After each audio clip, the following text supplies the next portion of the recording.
¿Qué tal? Muy buenas noches. Qué gusto que nos acompañe en esta transmisión especial de TV UNAM, en la que nuestra televisora se une a las televisoras públicas de nuestro país para el estreno simultáneo de Mosquito, este documental de Discovery Channel que pone sobre la mesa un tema importante y, entre otras muchas cosas, nos habla de este pequeño insecto como el animal más mortal del planeta.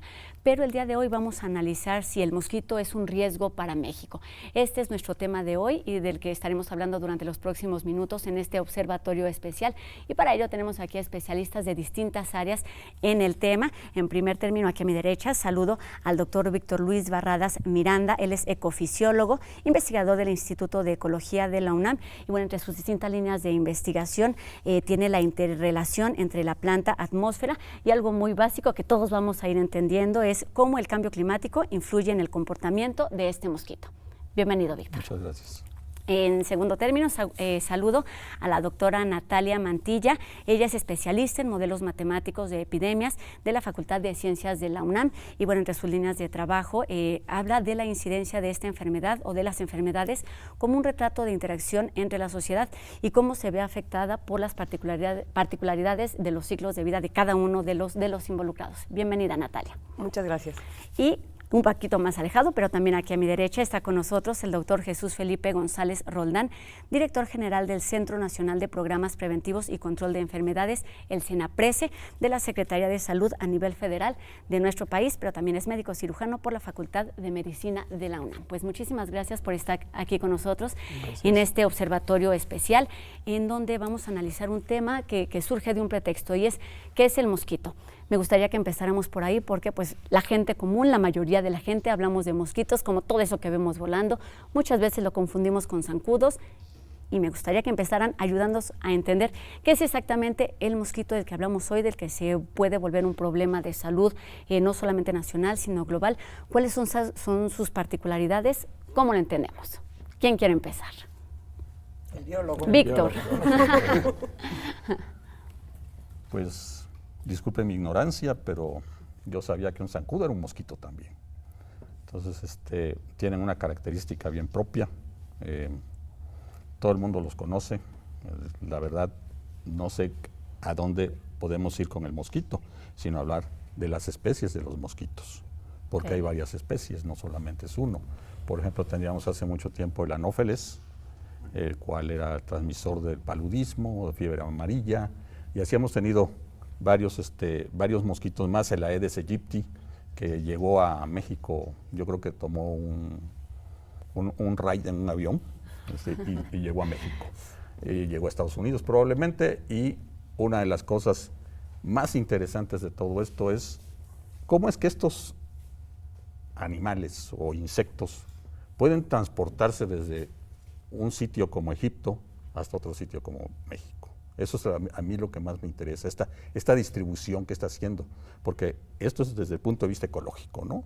La ecología, lo que nos enseña la ecología es la relación que hay entre más bien estudia la distribución y la abundancia de los seres vivos en el medio ambiente que les rodea. Entonces, esa es para mí la gran pregunta, ¿no? Y bueno, a lo mejor en el transcurso del programa llegaremos a ello. Es un asunto de migración. En este caso, sí, particular. Pero es una migración artificial, ¿no? No es natural. Un mosquito per se, yo creo que nunca pasaría el Océano Atlántico, todo el Pacífico, el desierto, etcétera, y llegaría a México. Lo trajimos, pero también cómo llegó ese mosquito al avión, por ejemplo, es otra cuestión. Para ir hablando de estas particularidades, entonces, me refería justo al inicio de esto, ¿no?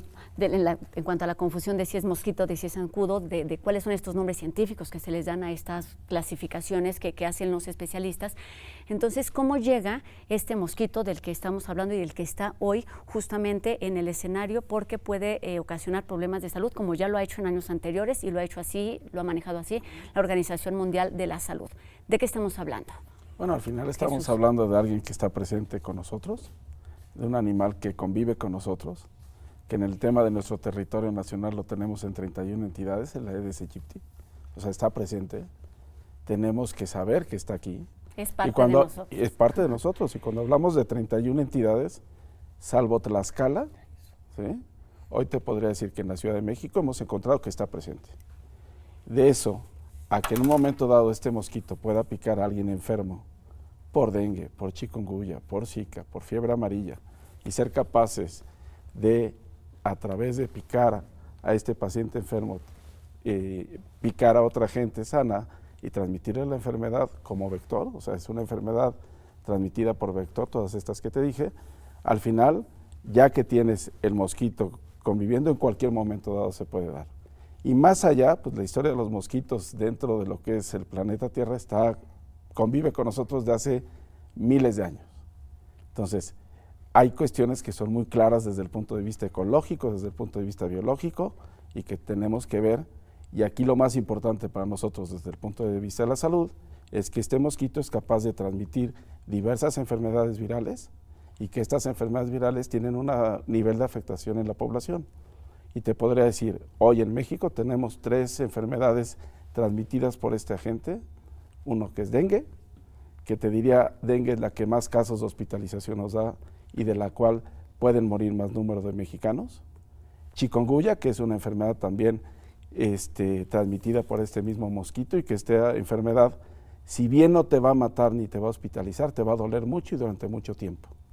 Y Zika, que también recientemente lo tenemos presente, y que aquí de cada 5 casos que se presentan, solo uno presenta síntomas, o sea, de cada 5 personas que tienen contacto con el virus, solo una desarrolla síntomas. El problema que estamos viendo son los efectos neurológicos que puede generar, padecimientos neurológicos, pero sobre todo en la mujer embarazada. Y la mujer embarazada, pues también dentro del desarrollo normal, pues no es lo mismo el que tenga la enfermedad en el primer trimestre del embarazo, en el segundo, en el tercer trimestre. Y ahí nos hace falta más investigación y más evidencia científica. ¿Qué necesitamos hacer?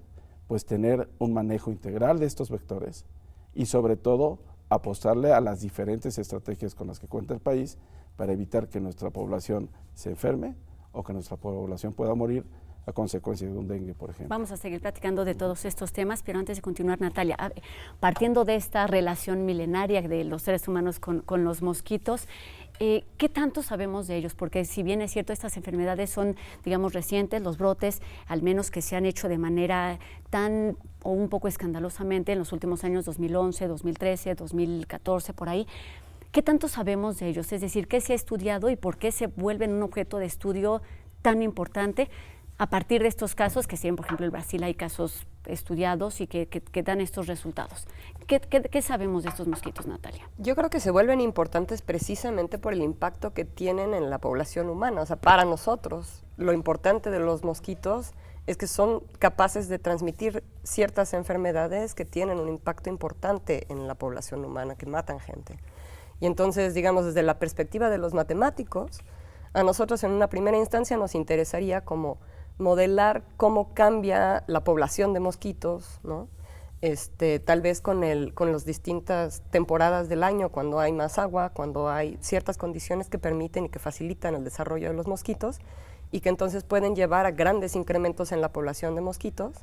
Y en una segunda instancia, como que lo que uno quiere es tratar de identificar cómo es que está circulando un cierto agente infeccioso o alguno de estos virus que nos interesan dentro de la población de mosquitos y cómo esa circulación de ese agente puede llevar a generar epidemias o cuando menos casos de estas enfermedades en una población humana. Exactamente, antes de llegar a esos factores externos que modifican tanto la migración, tanto los contagios, el cómo se están reproduciendo y cómo se manejan estas poblaciones de mosquitos, ¿cómo funciona estos virus? ¿Por qué los mosquitos son un transmisor sensible y eficaz para este tipo de enfermedades? ¿Cómo funciona? ¿Cómo podemos entenderlos así de manera? Esto es evolutivo, ¿no? Eso es desde el punto de vista de la adaptación. Como platicábamos allá tras las cámaras, pues los insectos tienen una resiliencia muy grande. Resiliencia quiero decir que tienen una gran adaptabilidad a los cambios ambientales. Entonces, conforme va pasando el tiempo en la evolución, en la adaptación de estos bichos, ¿qué es lo que está sucediendo?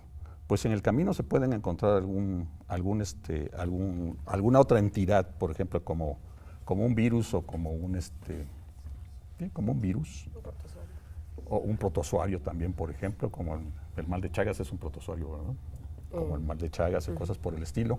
Entonces se encuentran y pues los dos se encuentran a todo dar con pueden adaptarse mejor al ambiente.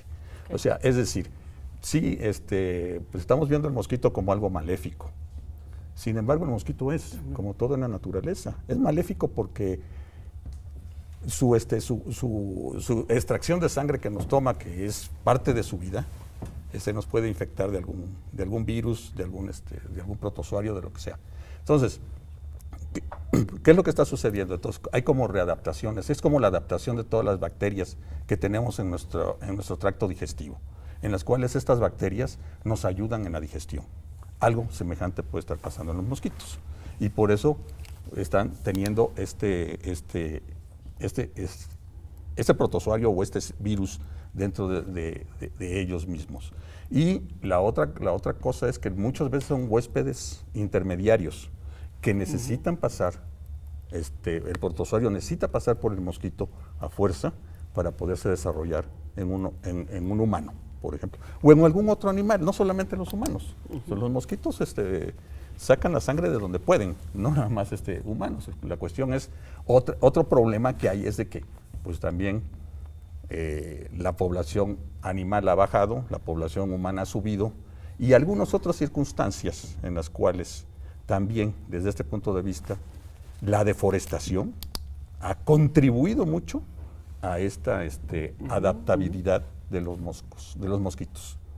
Entonces, tenemos todo ese, como decíamos hace rato, multifactorial. Sí. Es un multifactor que es muy difícil. Ni siquiera una regresión multifactorial estadística nos pueda tal vez decir, pero a lo mejor usted me va a desmentir, ¿verdad? ¿Tienes algo que decir, Natalia? ¿No? Entonces, esas son las cosas como que se ha ido adaptando a esto. Y entonces, al tenerlo, pues ellos viven y necesitan vivir también. Entonces, como nosotros, pero el caso es que nos pueden contagiar algo que es malo para nosotros, ¿no? Y que no necesariamente es malo en ellos, sino se vuelven justamente transmisores. Vamos a seguir platicando sobre cómo afectan a la población, sobre qué hacemos los seres humanos, sobre qué se puede hacer en cuanto a políticas públicas. La modificación, el cambio climático, el medio ambiente es un factor determinante para esto y otras muchas enfermedades, no solo de las que hemos hablado aquí. Vamos a seguir conversando con nuestros especialistas en el tema. Es momento de hacer una pausa, no se vaya, volvemos aquí a Observatorio Especial.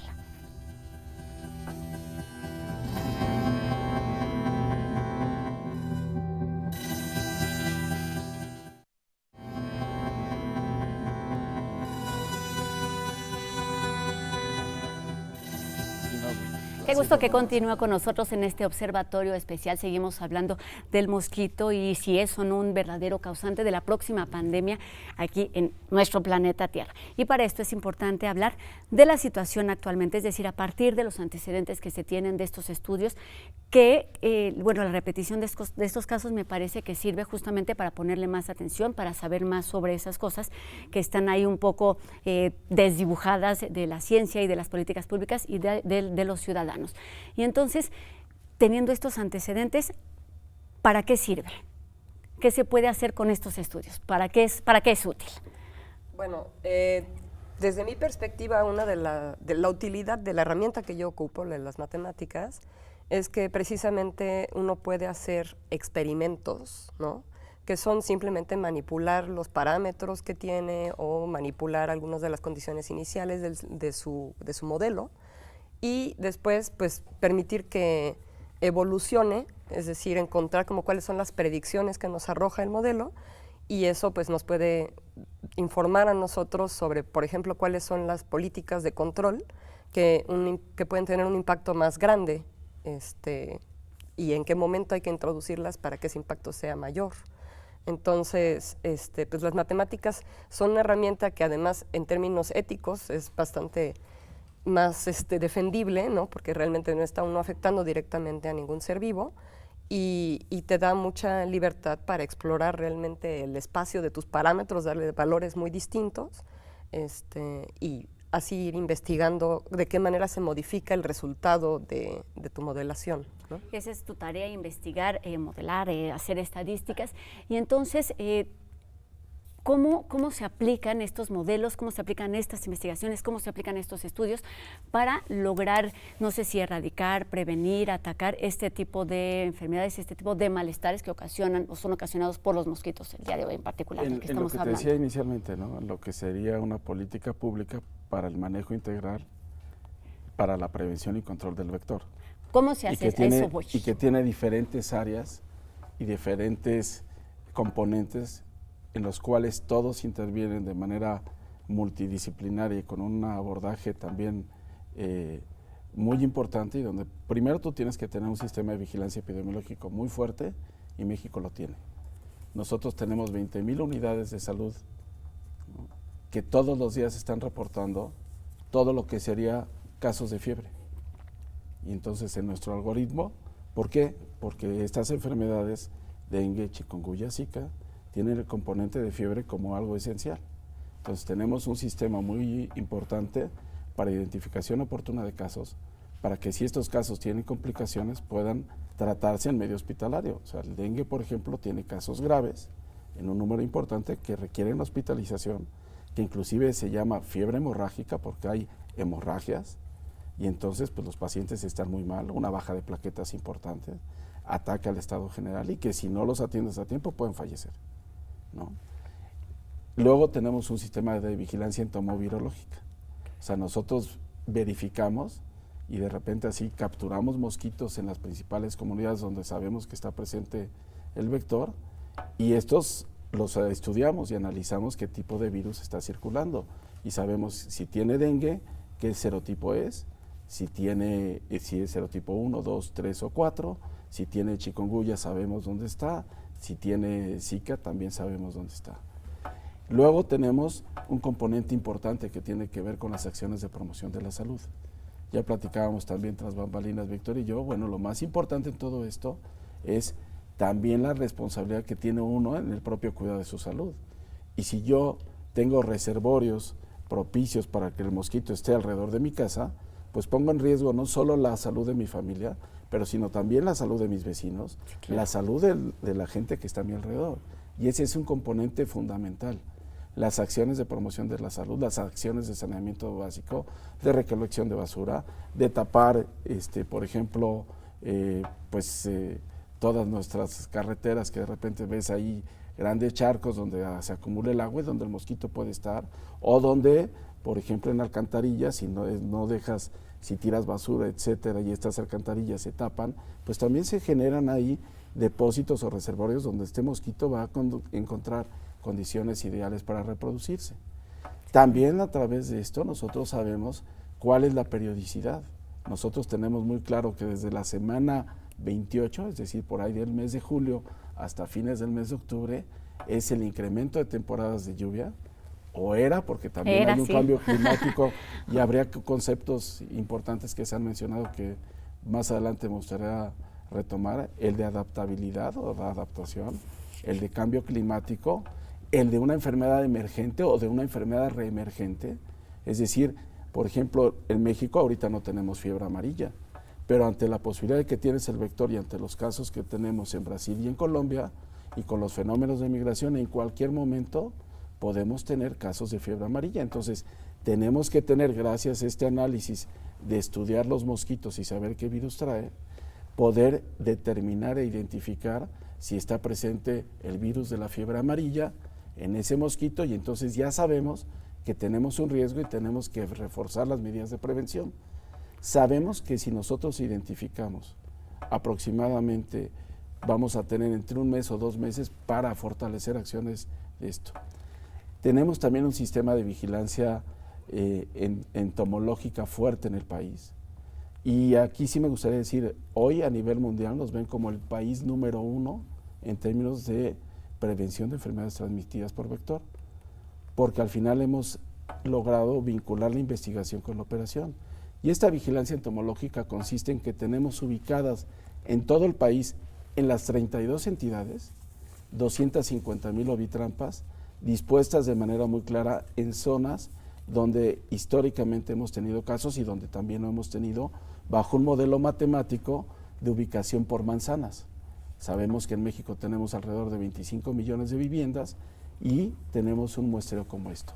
¿Qué se hace con estas ovitrampas? Las ovitrampas son, haz de cuenta, macetas que tienen un papel pellón, donde cuando empieza a crecer el mosquito se pega y entonces vemos el crecimiento larvario. Aparte de que sirve como algo que te impide el crecimiento de la larva para que pase al mosquito, al final tú sabes que cuando hay un crecimiento larvario sabes que allí está presente.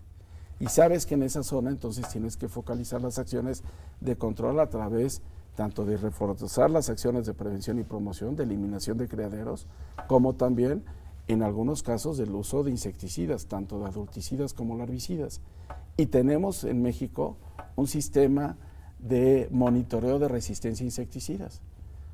Hoy, por ejemplo, en México sabemos que no tenemos que usar los piretroides tipo 1, porque el mosquito se adaptó, se hizo resistente a ese piretroide, porque los usamos de manera indiscriminada 40 años, tanto para la parte de plagas como puede ser cucarachas, mosquitos, etcétera, como también en el sector agrícola. Entonces ya sabemos que eso no nos funciona y tenemos que saber cuál es el mejor insecticida que tiene mayor efectividad como tal, y lo estudiamos. Cada año hacemos este estudio de monitoreo, un año de adulticidas, el otro de larvicidas y al siguiente año de adulticidas, y con eso estamos generando un mosaico de resistencia del monitoreo de resistencia a nivel del país. Otro componente importante es la atención clínica. Si nuestro médico no está capacitado para identificar oportunamente los signos o síntomas de una enfermedad, que aparte se parecen entre las tres, pues podemos tener complicaciones. Entonces, al final nuestro componente de atención clínica también es muy importante, y estas acciones de control del vector que te señalaba. ¿Qué también estamos haciendo? Vinculando investigación con operación. Ejemplo, ¿no? Hoy le decimos a la gente, pues mata a los mosquitos. Imagínate un concepto en el cual, como ya se ha usado en México para eliminar el gusano barrenador, donde tú generas poblaciones de mosquitos estériles, ¿no?, que van y copulan a la hembra, pero al final no se pueden reproducir, y entonces bajas las densidades de poblaciones de mosquito.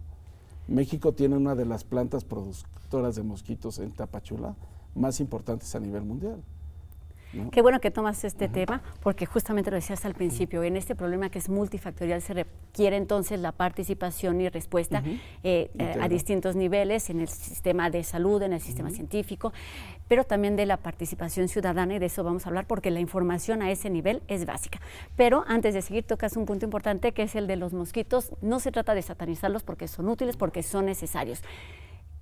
¿Cuál es su aportación? Para entonces hablar de este lado positivo antes de seguir hablando de lo malo que puede ser. Puede ser que no sea benéfico también. Bueno, pues pueden cumplir varias funciones en el ecosistema, ¿no? Pueden servir de alimento, o sea, ser la base de una cadena trófica, por ejemplo, en la cual pues viene un pajarito, se lo come, etcétera, ¿no? Pueden hacer también algunas otras cosas, por ejemplo, yo sé que la dama se alimenta de sangre, ¿no?, que es la hembra la que pica, la que saca la sangre, el macho no. Entonces el macho puede a lo mejor cumplir algunas funciones como polinización, que es tan importante, como por ejemplo ahorita se habla de que las abejas están desapareciendo, hay una serie de cosas que también multifactorial, que no sabemos ni qué demonios, perdón la palabra, está pasando, ¿no? Entonces, el mosquito puede tener esos beneficios sin que nosotros lo percibamos. O sea, lo estamos percibiendo como un enemigo que hay que destruir. O sea, esto ya es típico del hombre, del humano.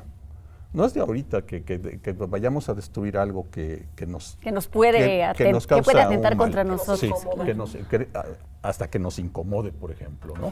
Entonces, hay que destruirlo por precaución. Tal vez por miedo, un gran miedo que podemos tener, ¿no?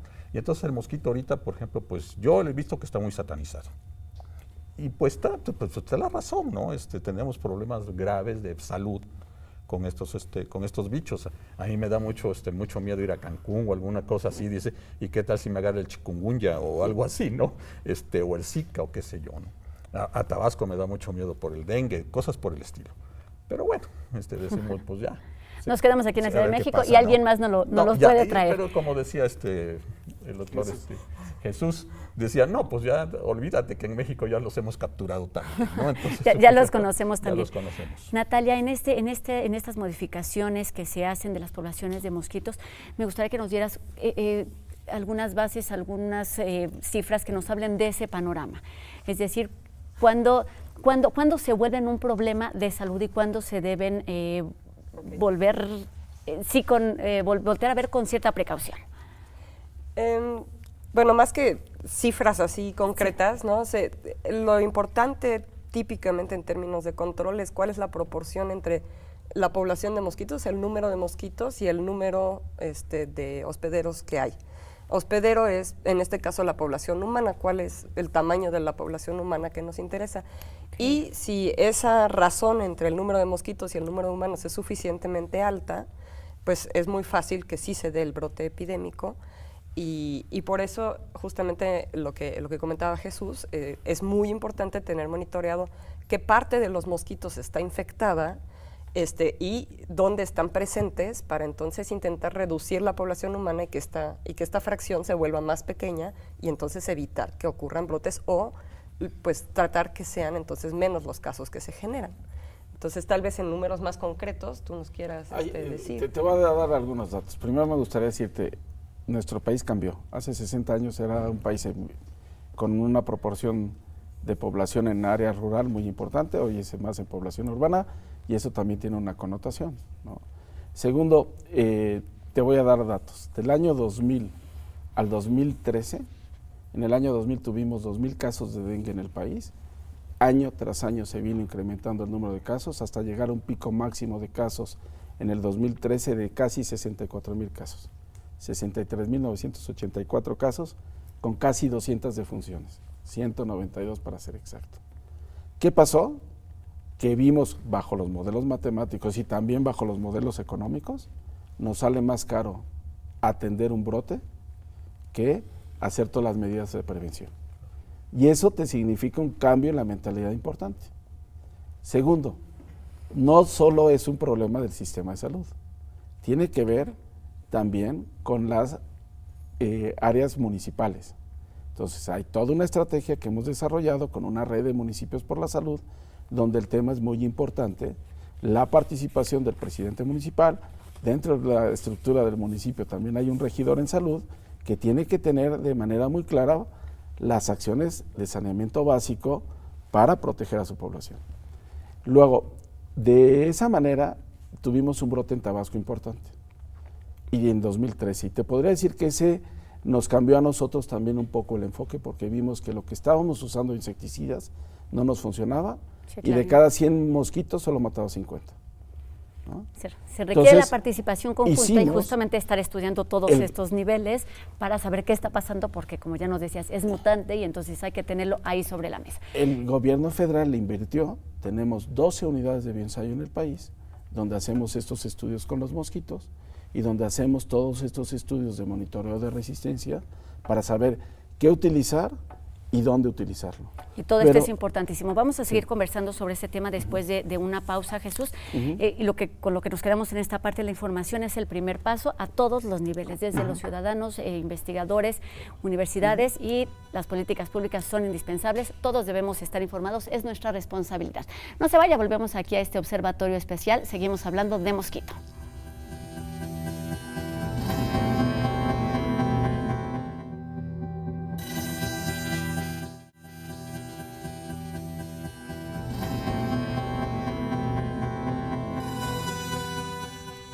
Qué gusto que siga con nosotros en este observatorio especial. Seguimos hablando de mosquito, hemos hablado un poco de los antecedentes, de qué lugar ocupa esta población de insectos en nuestro país por lo menos, y algo que venimos tocando desde el inicio del programa es cómo es afectada esa población por las condiciones o por las calidad de vida, nuestros hábitos cotidianos, y en esto Víctor tiene mucho que decirnos al respecto. ¿Cómo entendemos esa interrelación de ser humano, mosquito, medio ambiente, cambio climático? Son muchos factores que están ahí combinados. Así es. Vamos entendiéndolo poco a poco. Bueno, voy a contar un poquito algo de historia, ¿no?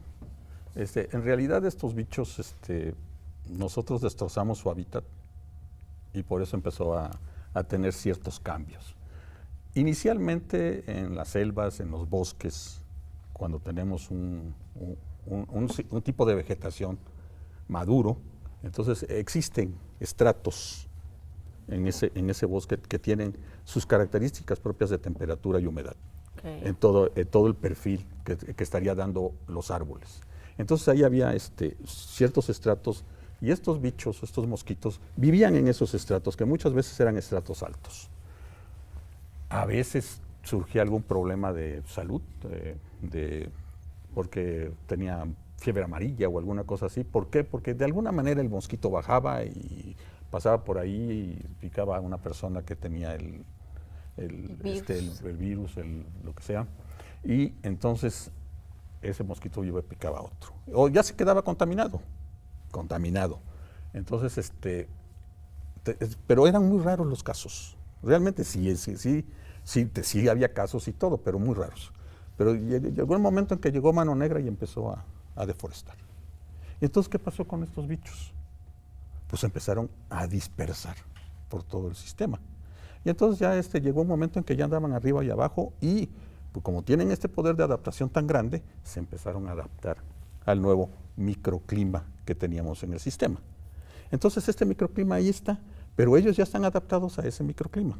Entonces estas nuevas temperaturas, estas nuevas humedades se fueron adaptando y obviamente deben de tener una temperatura y una humedad óptima para poder tener una reproducción tremenda, ¿no? Entonces, como decía Jesús, empieza ¿cuándo? A principios de julio, junio, y se va toda la época de lluvias porque tiene una humedad adecuada, pero realmente pues está viviendo en el agua cuando es estado larvario, pero después sale a la atmósfera y es cuando se reproduce.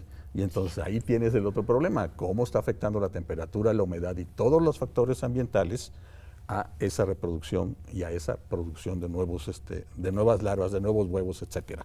Entonces, ahí lo tenemos. ¿Hay nuevas especies? ¿Hay nuevas clasificaciones? Yo creo que no. Bueno, no tan rápido. Si hay nuevas especies, las hay porque no las hemos encontrado, no las hemos descubierto. Seguro. Probablemente vaya a haber, pero esto se tarda.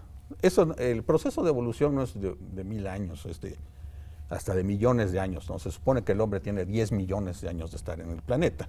Y bueno, ya estaban los mosquitos ahí. Sí. O sea, alguna vez hay una película por ahí muy graciosa de dinosaurios en donde un mosquito tenía el ADN y cosas por el estilo.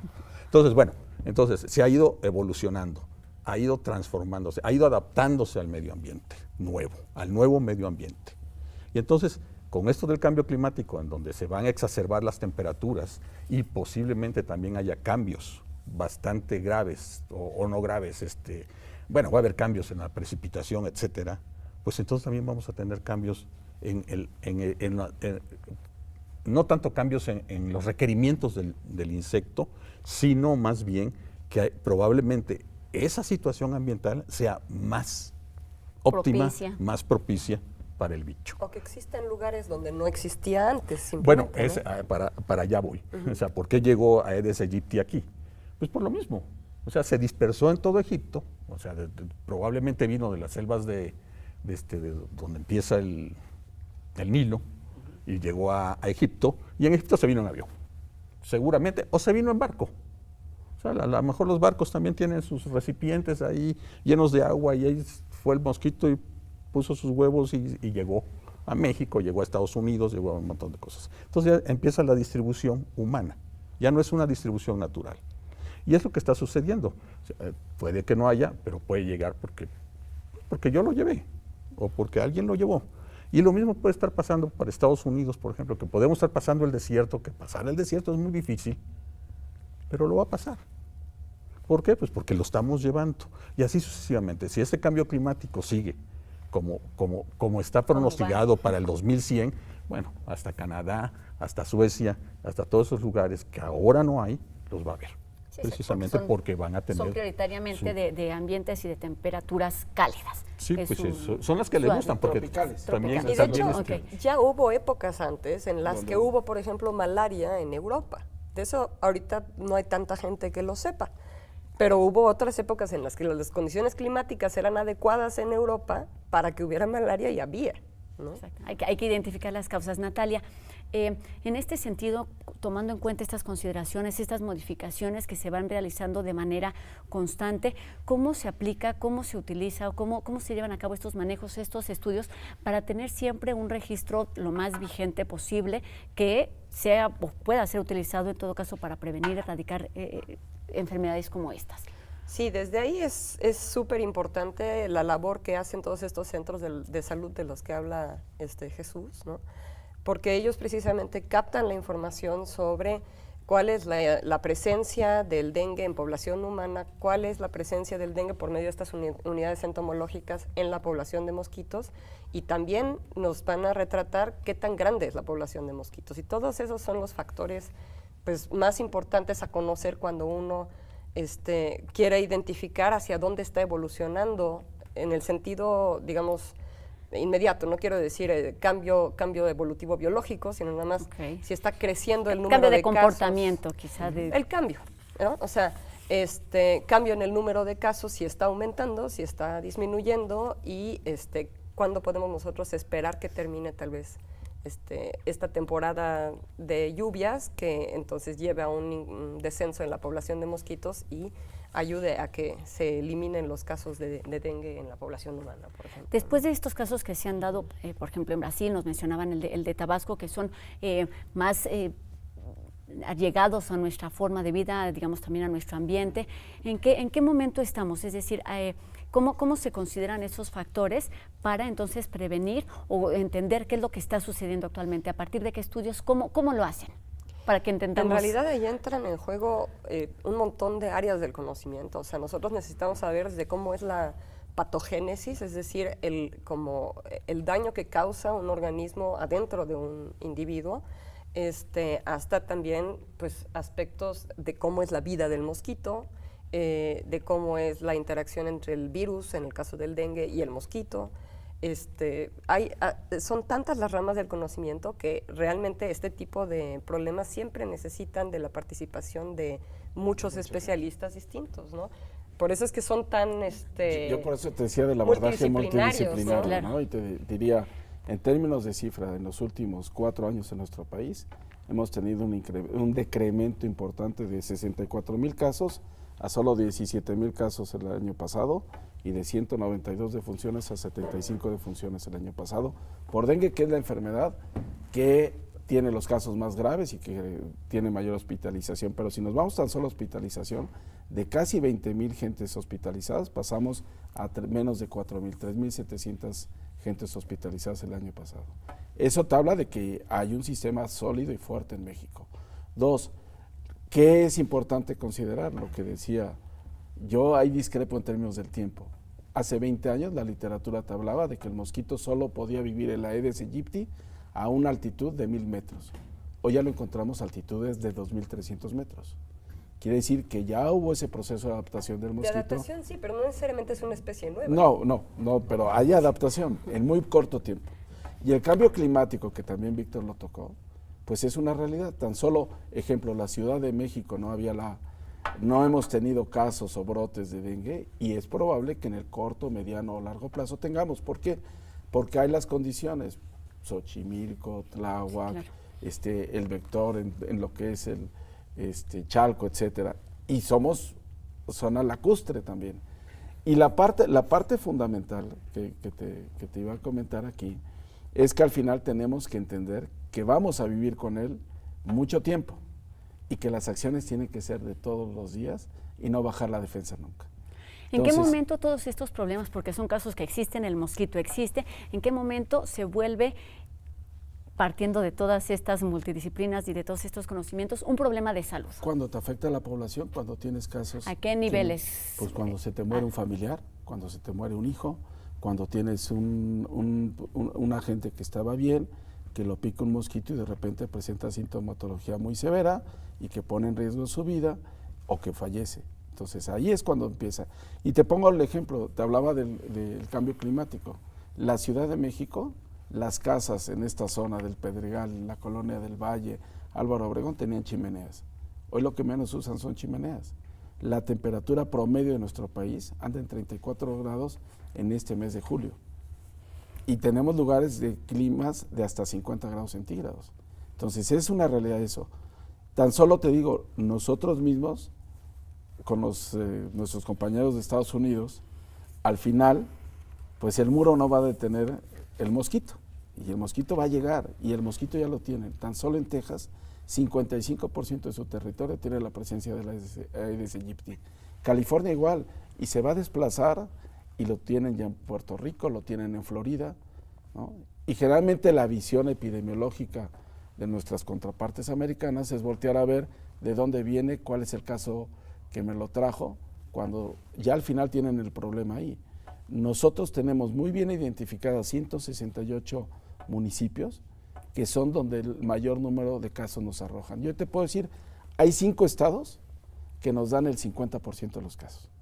Y Pues cuando eso... ves la distribución, vas a ver que dices que no tiene una lógica, porque estaría, el mosquito lo tienes presente en todo el Golfo de México y en todo el Pacífico, pero lo tienes en Guerrero, en Veracruz, en Jalisco, Nuevo León y Michoacán. Lo que resulta indispensable es tener estos conocimientos y utilizar estas herramientas para no solamente atacar el problema, sino prevenirlo. Vamos a terminar después de una pausa con este tema. Es momento de hacer una pausa. Volvemos aquí a Observatorio Cotidiano. No se vaya.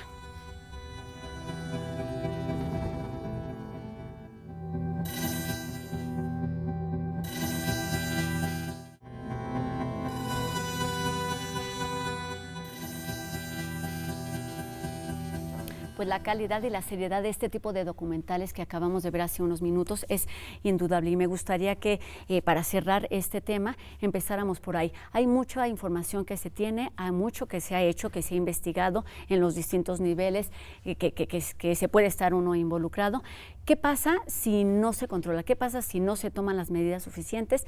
¿Cuál sería el siguiente paso? ¿En verdad existe una pandemia o cuál es ese panorama aterrador del que no quisiéramos hablar?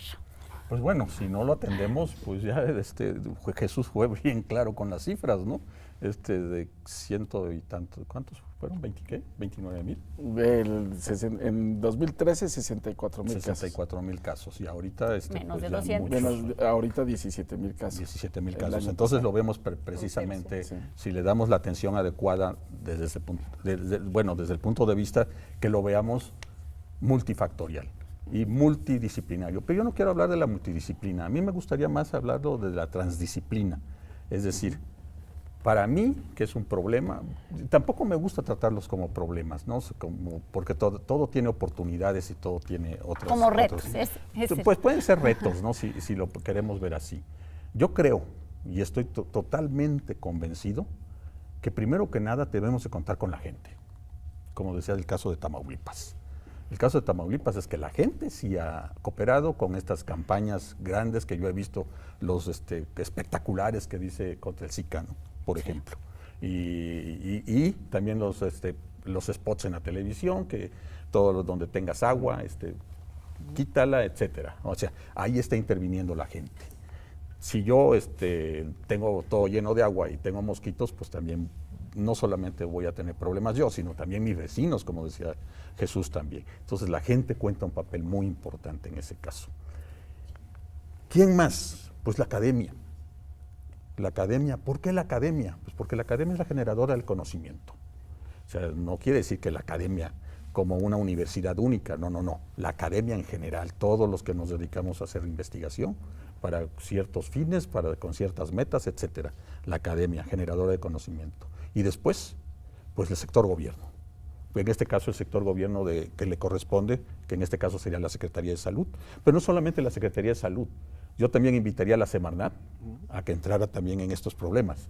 Y invitaría a muchas otras secretarías a que de alguna manera integrada desde el punto de vista del gobierno se atacara el problema. Entonces, y la otra que también juega un papel muy importante y que muchas veces no queremos hablar con ellos porque son muy recalcitrantes, son las organizaciones no gubernamentales.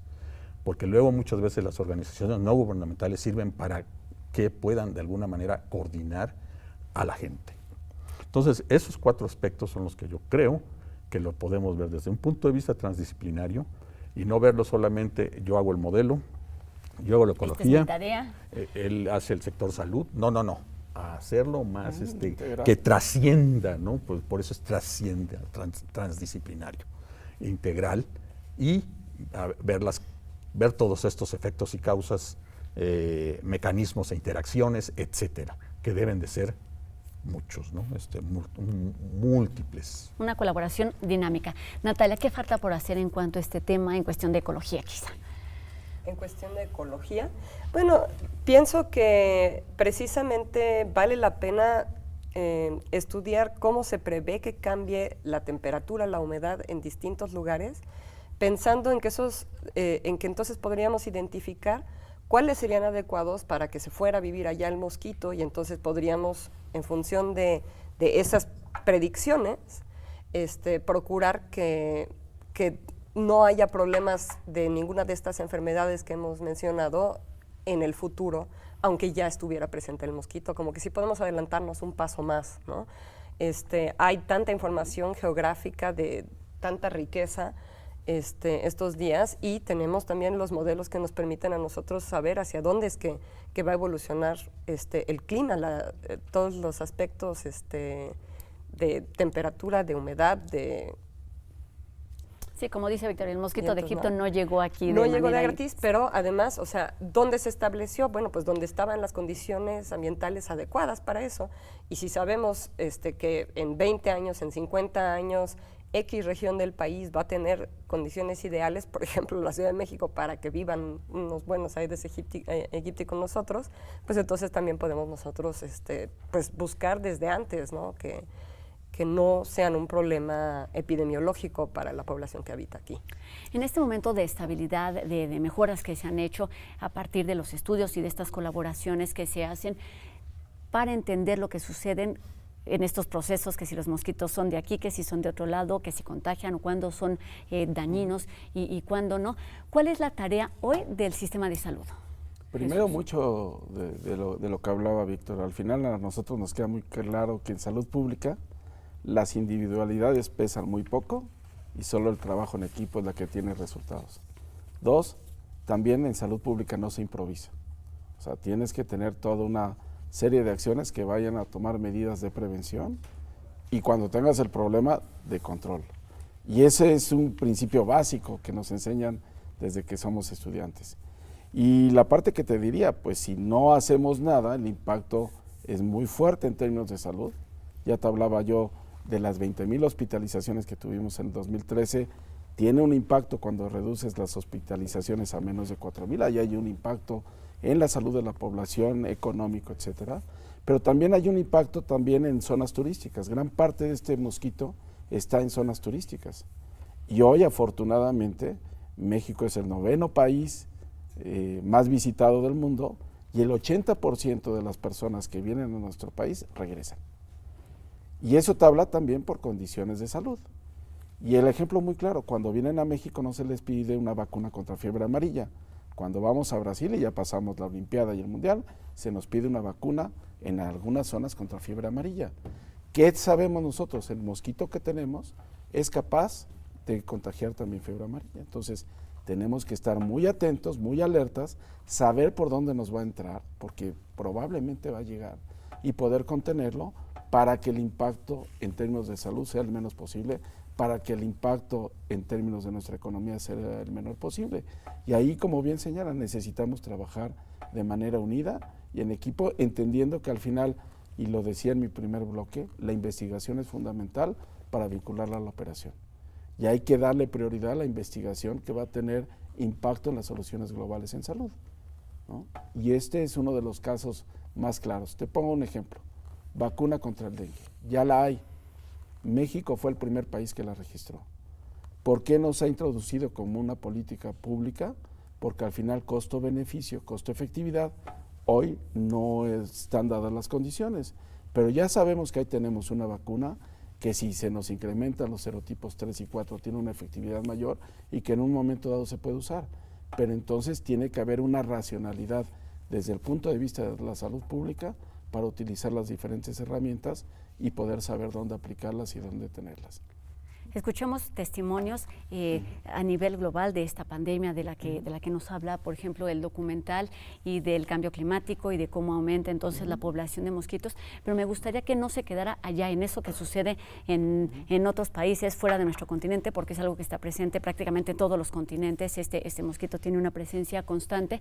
Y entonces, Víctor, Natalia, Jesús, ¿qué podemos hacer? ¿Qué debemos hacer todos uno a uno? ¿Por dónde podemos empezar? Porque efectivamente no se trata ni de satanizar al mosquito, ni de alertarnos de no voy a ir de vacaciones, no voy a salir, necesito 80 vacunas cada vez que me voy a subir a un avión. Pero sí hay cosas que podemos hacer en el día a día, todos. ¿Por dónde empezamos? Aprender a vivir con el mosquito. Definitivamente. Seamos amigos. Sí, seamos amigos del mosquito, ¿no? Claro, no le voy a dar mi brazo para que succione sangre, ¿verdad? Yo creo que dejarlo de ver como realmente una amenaza, como nos lo están poniendo, ser lo más cordiales que se pueda con ellos, aunque a veces no se puede porque en la noche no te dejan dormir. Entonces, de este tipo, ¿no? Yo creo, otra vez... ¿Pero no matarlos? ¿O sí? Depende, ¿no? Depende. Si no me deja dormir, pues a lo mejor le pongo un ahuyentador. Y probablemente esa sea una buena solución, los ahuyentadores. Hay ahuyentadores químicos, que no dejan de ser tipo insecticidas, pero creo que hay ahuyentadores electrónicos, y si no los hay, a lo mejor se podrían fabricar de alguna manera y tener el ahuyentador en casa, en algún otro lugar, y pues queda libre de mosquitos. Digo, eso es algo que se me ocurrió ya tiene mucho tiempo. Yo no soy electrónico, ni sé nada de eso. Pero ahí está la idea, alguien la puede tomar. Alguien me decía que lo que estaban tratando de imitar era unos sonidos que emiten los depredadores del mosquito. Y entonces cuando se emite y entonces se ahuyenta el mosquito, dice, no, pues ya me van a comer, mejor me voy. Entonces, yo creo que esa podría ser una pequeña o gran solución, no lo sé. Porque yo estoy en contra de usar los insecticidas, porque como decía Jesús, no dejan de ser venenos tóxicos, y nosotros estamos inmersos en esa toxicidad. Y a lo mejor, ¿por qué no? ¿Y si reforestamos? Y vuelve el mosquito a su estrato. Algo así muy soñador, ¿no? Hay algunas posibilidades. Estamos por cerrar, Natalia. A mí también me gusta la idea de reforestar, y creo que tal vez sería un poquito menos hospitalaria que Víctor. O sea, sin duda puede uno eliminar recipientes en los que se junte agua y donde el mosquito pueda hacer un hogar muy feliz, y eso vale la pena hacerlo. Entonces, sí, pues el control de los vectores siempre se ha sugerido que a nivel familiar sea pues evitando que haya cacharros, llantas, que estén libres las coladeras, todo eso, ¿no? Higiene, entonces, básicamente. pues sí, es higiene, aunque tal vez ahí a ese nivel no es tan evidente, ¿no? Porque pues, tienes ahí una maceta en la que se junta agua, no te llama la atención. Entonces tal vez esa sería una de las cosas a usar. Gracias, Natalia. Jesús, Sí, yo te diría muy claro, sin criaderos no hay mosquitos. Entonces, si lavas, tapas, tiras y volteas, ¿no? Que esa es la campaña que tenemos que impulsar, vas a poder prevenir que tú te enfermes, que tu familia se enferme y que tus vecinos se enfermen. Y entonces empiezas desde tu casa, tu hogar, tu escuela, a generar ambientes o entornos saludables. Y eso, lavar, tapar, tirar y voltear, y evitar criaderos. Y la otra parte, ya nos hablaban de este documental, yo te invitaría también a los que nos están viendo a que se metieran a YouTube y bajaran al Chapulín Colorado contra dengue, chikungunya y zika en un cortometraje de puras medidas higiénicas que pueden ver. Porque es muy interesante saber el mosquito, pues dónde está y todo. Lo que no está a discusión es que tenemos los medios para informarnos de todo absolutamente, y este programa es justamente eso, un espacio que permite poner sobre la mesa un tema importante en el que todos podemos participar y en el que todos debemos asumir nuestras responsabilidades desde el papel en el que estamos. Muchísimas gracias por haber estado con nosotros. Jesús Felipe González Roldán, de la Senaprece, de la Secretaría de Salud a nivel federal. Muchísimas gracias. También a Natalia Mantilla, especialista en modelos matemáticos de la Facultad de Ciencias de la UNAM, y doctor Víctor Luis Barradas Miranda, del investigador del Instituto de Ecología de la UNAM. Muchísimas gracias por haber estado con nosotros y por habernos dado estas luces sobre algo tan diminuto como es el mosquito. Es muy fácil, aprendamos a vivir con él, con todas sus precauciones y medidas suficientes. Nos vemos aquí en la siguiente emisión de Observatorio Especial. Gracias, adiós.